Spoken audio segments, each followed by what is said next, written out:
வணக்கம். இன்னைக்கு gold, silver, crude oil and DX உடைய டெக்னிக்கல் அனாலிசிஸ் பார்க்கலாம்.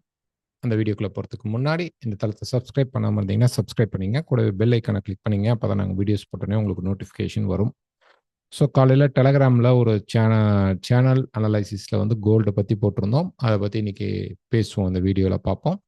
அண்ட் தென் பார்த்தீங்க அப்படின்னா நாளைக்கு மதியம் 3 மணிக்கு நமக்கு லைவ் மீட் இருக்கு, லைவ் டிஸ்கஷன் மீட் இருக்கு. அதை மறக்காம கலந்துக்குங்க. உங்களுடைய டெக்னிக்கல் டவுட்ஸை கேளுங்க, அங்கே நம்ம டிஸ்கஷன் பண்ணலாம்.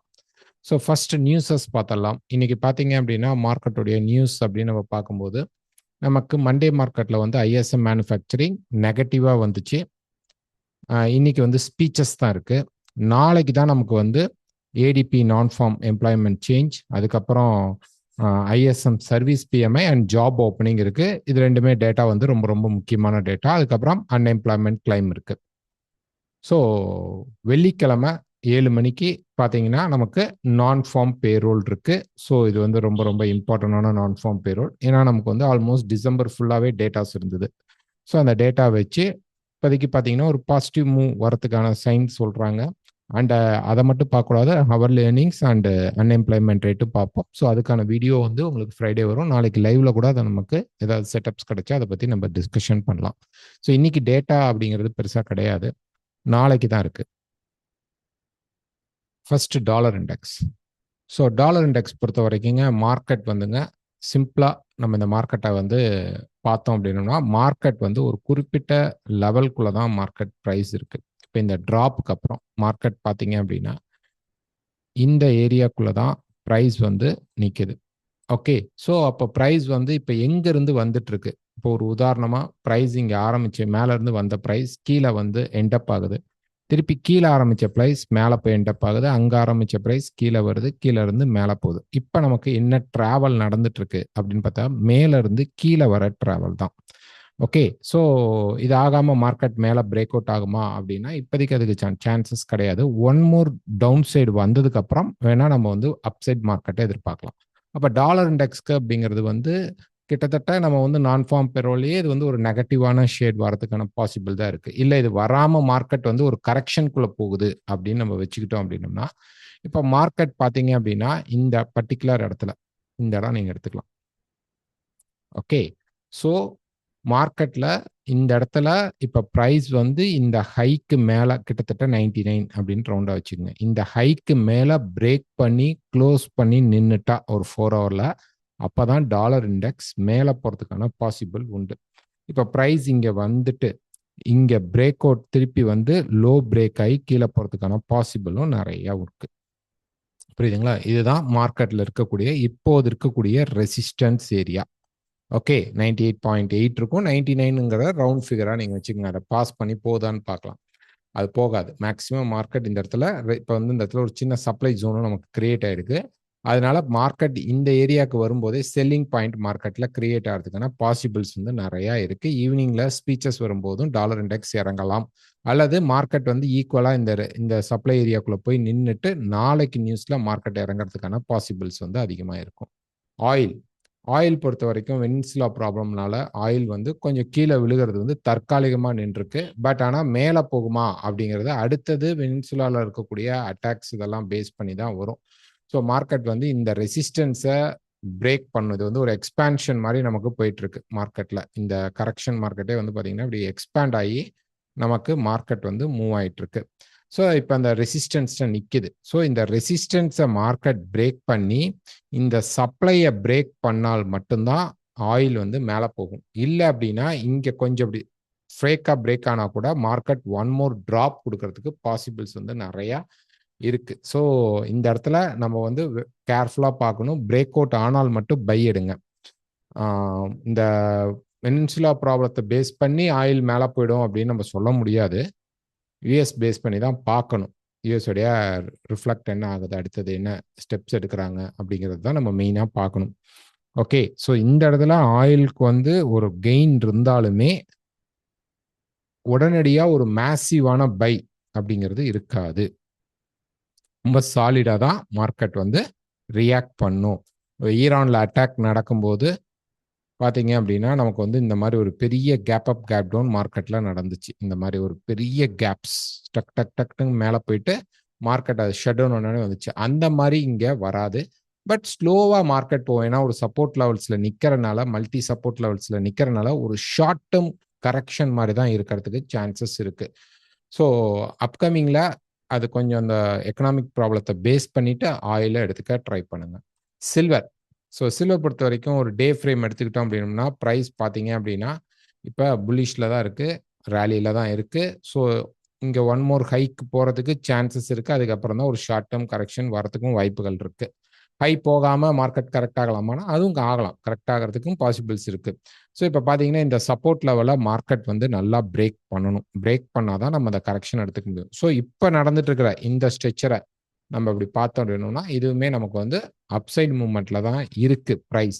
ஸோ என்ன ஆகும் அப்படின்னு பார்த்தீங்கன்னா ப்ரைஸ் வந்து கீழே வந்துட்டு திருப்பி இப்படி மேலே ரைஸ் ஆகும். இதுதான் சில்வரில் வாய்ப்புகள் உண்டு. ஒரு 1 hour சார்ட் எடுத்துக்கிட்டோம் அப்படின்னோம்னா இந்த மாதிரி ஒரு 1 hour சார்ட் எடுத்துட்டோம்னா இந்த ட்ரெண்ட் லைனை அவன் வந்து உடைக்காம ஓகே கொஞ்சம் கீழே வந்துட்டு ஒரு 77 பக்கமாக வந்துட்டு சப்போர்ட் எடுத்தால் மட்டும்தான் மேலே போகும். அதே மார்க்கெட் வந்து இந்த சப்போர்ட் லெவலை பிரேக் பண்ணிட்டா நீங்கள் ஒரு கரெக்ஷன் ஸ்ட்ரெச்சரை பார்க்கலாம் சில்வரில். அப்போ தான் கரெக்ஷன் ஸ்ட்ரெச்சரை பார்க்க முடியும். ஸோ இங்கே வர்றது வந்து மேக்சிமம் இந்த லெவலுக்குள்ள சப்போர்ட் எடுத்து போகிறதுக்கு தான் பாசிபிள் இப்போ வரைக்கும் சில்வரில் இருக்குது. பிரேக் அவுட் நடந்தால் தான் நம்ம வந்து மார்க்கெட்டில் வந்து என்ன பண்ணணும் அப்படின்னா செல் ட்ரை பண்ணணும். இது ஒரு கரெக்ஷன் மாதிரி வந்து என்ன இது ஒரு முக்கியமான சப்போர்ட் லெவலாக நமக்கு இருக்கும். ப்ரைஸோடைய இந்த மார்க்கெட்டோடைய இந்த ட்ராப்புக்கு அப்புறம் மார்க்கெட் ப்ரைஸ் மூவ்மெண்ட்டில் பார்த்தீங்கன்னா ப்ரீவியஸாக இருக்கக்கூடிய சப்போர்ட் ரெசிஸ்டன்ஸில் மார்க்கெட் வந்து ரியாக்ட் பண்ணி தான் போயிட்டு இருக்கு. அப்போ இந்த சப்போர்ட் லெவல் அப்படிங்கிறது நமக்கு ரொம்ப ரொம்ப முக்கியமான சப்போர்ட் பாயிண்டாக மாறும். அப்போ கீழே வரக்கூடிய மார்க்கெட் இங்கேருந்து எடுத்து இன்னொரு ஒன் மோர் புஷ் கொடுக்கறதுக்கு வாய்ப்புகள் இருக்குது. ஓகேங்களா? இந்த ட்ரெண்டிங் அப்படிங்கிறது ப்ரீவியஸ் ரெசிஸ்டன்ஸை சப்போர்ட் ஆகி தான் மார்க்கெட் மேலே புஷ் பண்ணி போயிட்டுருக்கு. Next gold. ஸோ கோல்டை பொறுத்த வரைக்கும் ஒரு டே ஃப்ரேமில் எடுத்துக்கிட்டோம் அப்படின்னா ப்ரைஸ் வந்து இப்போ ஆல்மோஸ்ட் வந்து ஒரு நல்ல சப்ளை டக்குன்னு ப்ரைஸ் பார்த்தீங்க அப்படின்னா இந்த இடத்துல எப்படி ஒரு சப்ளை நடந்ததுக்கப்புறம் ஒரு ஷார்ட் டேர்ம் கரெக்ஷன் வந்ததோ அதே மாதிரி இங்கே ஒரு சப்ளை வந்திருக்கு. அதுக்கான ஒரு ஷார்ட் டேர்ம் கரெக்ஷன் வரலாம். இதை தான் நம்ம எதிர்பார்க்குறோம். அது ஒரு 4200 வரைக்கும் மினிமம் வரத்துக்கு பாசிபிள்ஸ் இருக்குது. இப்போ வந்து ஒரு 4 hour அப்படின்னு நம்ம எடுத்து பார்க்குறோம் அப்படிங்கும்போது ப்ரைஸ் வந்து ட்ரெண்டிங் தான் ஆகிட்டு இருக்கு. இப்படி வந்துட்டு ஒன் மோர் ரைஸ் கொடுத்துட்டு ட்ராப்பும் ஆகலாம். அல்லது இந்த இடத்துல ஸ்ட்ராங்கான ரெசிஸ்டன்ஸ் கிடைச்சா நம்ம செல் போகலாம். இப்போ நம்ம வந்து காலையில் போட்ட சார்ட் இதுதான் இந்த சார்ட். ஸோ இந்த சார்ட்டில் பார்த்தீங்க அப்படின்னா ப்ரைஸ் வந்து இதுதான் மெயினான சேனல். ஓகே, இந்த சேனல் தான் நமக்கு மெயின் சேனல். இதுக்குள்ள ப்ரைஸ் வந்து என்ன பண்ணுது அப்படின்னு பார்த்தீங்கன்னா இந்த மாதிரி ஒரு ஃப்ளோ போயிட்டு இருக்கு. இப்போ இந்த ரெசிஸ்டன்ஸ் இந்த இடத்துல வந்து ஒரு ரெசிஸ்டன்ஸ் எடுக்கிறதுக்கான பாசிபிள் இருக்கு. நம்ம வந்து ஆல்ரெடி சொல்லியிருக்கோம் 4450க்கு மேலே 4500க்குள்ள நமக்கு வந்து ஒரு ரெசிஸ்டன்ஸ் கிடைக்கலாம், வாய்ப்புகள் அதிகமாக இருக்கும். அப்போ அந்த ரெசிஸ்டன்ஸ் இப்போ எடுக்குதா அப்படின்னு பார்த்தீங்கன்னா இப்போதான் மார்க்கெட் வந்து பிரேக் பண்ணிட்டு இருக்கான். பிரேக் பண்ணாலும் திருப்பி ரீடெஸ்ட் பண்ணி ஆக்டிவேட் ஆனாதான் நம்ம வந்து கீழே செல் எடுக்க ட்ரை பண்ணணும். ஓகேங்களா? குறைந்தபட்சம் எனக்கு தெரியல எப்போதான் அதை கன்ஃபார்ம் பண்ணுறதுனா 4425க்கு கீழே மார்க்கெட் நல்லா பிரேக் பண்ணி நின்றுட்டா ரீட்ரேஸ்மெண்ட்டில் நீங்கள் செல் எடுக்கலாம். 4425 எடுக்கும்போது பிரேக் பண்ணணும். ப்ரைஸ் வந்து இன்னும் வந்து ஒரு 20 பாயிண்ட் 25 பாயிண்ட் மார்க்கெட் வந்து கீழே வந்து பிரேக் அவுட் கண்டிப்பாக பண்ணணும். பிரேக் பண்ணும்போது வேணா பிரேக் பண்ணதுக்கு அப்புறம் மார்க்கெட் வந்து கண்டிப்பாக மேலே வரும். மார்க்கெட் ஒரே ஃபோர்ஸில் கீழே வராது. கண்டிப்பாக இப்படி வந்துட்டு மேலே ரீட்ரேஸ்மெண்ட் வரும்போது இந்த ரீட்ரேஸ்மெண்ட்டில் நம்ம செல் ட்ரை பண்ணலாம் வித் ஸ்டாப் லாஸோட. இதோடைய மினிமம் டார்கெட்டாக பார்த்தீங்கன்னா நம்ம 4380 ஆர் 360 நம்ம வந்து லொக்கேட் பண்ணலாம். மார்க்கெட் கீழே வரதுக்கு பாசிபிள்ஸ் அதிகமாக இருக்கும். அதையும் உடச்சி கீழே வரலாமானா வரும். அதுவும் அதே மாதிரி ஸ்ட்ரெயிட் ஃபார்வர்டாக வராது. இந்த வெள்ளிக்கிழமைக்குள்ள மார்க்கெட் வந்து இந்த சேனல் சப்போர்ட் எடுத்து போய் ரெசிஸ்டன்ஸில் நின்றுட்டா இன்னும் இன்னைக்கு இருக்கு, நாளைக்கு நாளானே 3 நாளில் மார்க்கெட் வந்து ரெசிஸ்டன்ஸ் கிட்ட போய் நின்றுட்டா நம்ம இப்படி செல் எதிர்பார்க்கலாம். அப்போ நியூஸ் வந்து டாலருக்கு பாசிட்டிவாக வரும். இல்லை ப்ரைஸ் வந்து நல்லா கீழே வந்துட்டு இங்கே பை சப்போர்ட்டுக்கு மார்க்கெட் ரொம்ப ஸ்ட்ராங்காக சப்போர்ட்டில் நின்றுட்டானா மார்க்கெட் மேலே போகிறதுக்கு வரக்கூடிய நியூஸ் டேட்டா வந்து நெகட்டிவாக இருக்கிறதுக்கு பாசிபிள் இருக்கும். ஸோ இன்னைக்கு கோல்ல என்ன அப்படின்னா 4425 பிரேக் பண்ணுறானா அப்படின்னு ஒரு 1 hour ஃப்ரேம் 15 minutes எது வேணால் எடுத்துக்கோங்க. நல்லா பிரேக் அவுட் ஆனதுக்கு அப்புறம் மார்க்கெட் வந்து கிட்டத்தட்ட இதே லெவல் ஒரு 50 லெவலுக்கே மார்க்கெட் வந்து வரும். 4450 லெவல்ஸ்க்கே மார்க்கெட் வரும்போது ஸ்டாப் லாஸ் யூஸ் பண்ணி நீங்கள் செல் ட்ரை பண்ணலாம்.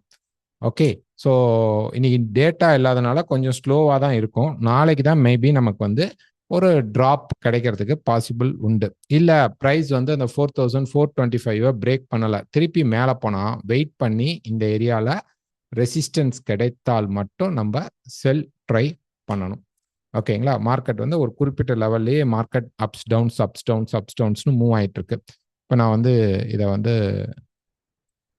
இப்படி காட்டுறோம் பாருங்க, கொஞ்சம் ஜூம் பண்ணி காட்டுறோம் பாருங்க. ஸோ இந்த ப்ரைஸோடைய மூவ்மெண்ட்ஸ் எடுத்துக்கிட்டிங்கன்னா கூட காமனாக மார்க்கெட் வந்து இந்த மாதிரி மல்டிபிள் சப்போர்ட் ரெசிஸ்டன்ஸை பேஸ் பண்ணி தான் நின்றுட்டு இருக்கு. பெருசாக ஒரு 1 or 2 கேண்டில்ஸ் க்ளோஸ் பண்ணாலும் திருப்பி மார்க்கெட் ரிவர்ஸ் ஆகிடும். ஆல்மோஸ்ட் இது வந்து ஒரு நல்ல ட்ரெண்டிங் ப்ராசஸில் தான் இருக்குது.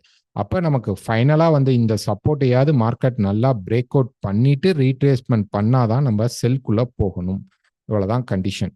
இப்போ இந்த இடத்துல ஆல்ரெடி பார்த்தீங்கன்னா ஏற்கனவே ஒரு சப்போர்ட் எடுத்து மேலே போயிட்டு மார்க்கெட் இந்த இடத்துல சப்ஸ்டெயின் ஆகி நிற்கிது.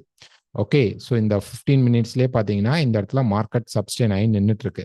இப்போ செல் அப்படின்னு நம்ம போனோம் அப்படின்னம்னா ப்ரைஸ் கண்டிப்பாக கீழே வந்து 25 பிரேக் பண்ணாமல் இங்கேயே சப்போர்ட் எடுத்து 1 more ஹைக் கொடுக்கறதுக்கும் வாய்ப்புகள் இருக்கும். அது பெருசாக போகாது.